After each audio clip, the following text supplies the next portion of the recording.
wansanze misayo ibyahurangiza usanga nigaragura n'ivata ryanjye maze uraza urambwira uti mwana nubeho kandi iyo ntekereje ubugingo wambaye umutima wanjye uzura umunezero kandi iyo ntekereje ubugingo wampaye mwami umutima wanjye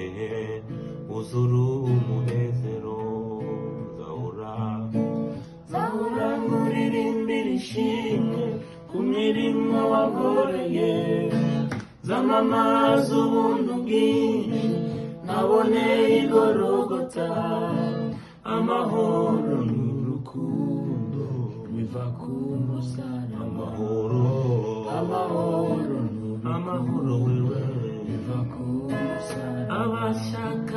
abashaka amahoro mwese nimuze kuri Yesu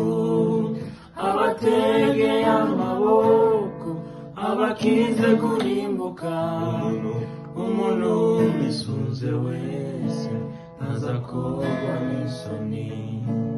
umuntu wisunze wese ntazakorwa n'isoni umuntu wisunze wese ntazakorwa n'isoni umuntu wisunze wese ntazakorwa